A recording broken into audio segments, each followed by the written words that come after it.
పవన్ కళ్యాణ్ వాస్తవంగా ఏదైనా విపత్తులు సంభవించినప్పుడు, ఏదైనా ప్రమాదాలు సంభవించినప్పుడు తను వెళ్తే అక్కడ పబ్లిక్ అందరూ గ్యాదర్ అవుతారు, దానివల్ల ఇబ్బంది ఎదురవుతుంది కాబట్టి నేను అందుకని వెళ్ళను అంటుంటారు.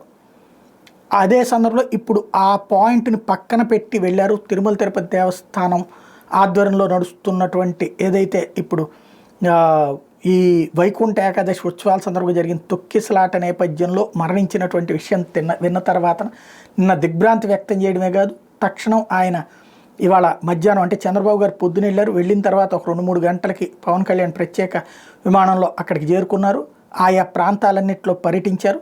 తద్వారా గతంలో తను ఏదైతే ఇలాంటి సందర్భంలో అంటే అప్పుడు వరదలప్పుడు విజయవాడలో ఆయన తిరగలేదు కదా, ఎందుకని నేను వెళ్తే ఆ కార్యకలాపాలన్నీ డిస్టర్బెన్స్ అవుతుంది, ప్రజలు ఇబ్బంది పడతారు అన్నటువంటి ఉద్దేశంతో వెళ్ళలేదన్నారు. అప్పుడు దాదాపుగా 10-12 రోజులు ఉన్నటువంటి సందర్భంలో కూడా వాళ్ళందరూ ఇబ్బంది పడతారని నేను వెళ్ళలేదు, నేను ఎప్పటికప్పుడు మానిటర్ చేస్తున్నానని చెప్పారు. ఈ దఫా అట్లా కాకుండా స్వయంగా తను వెళ్ళడం ద్వారా తను సంప్రదాయం మార్చుకున్నట్టు కనబడుతోంది.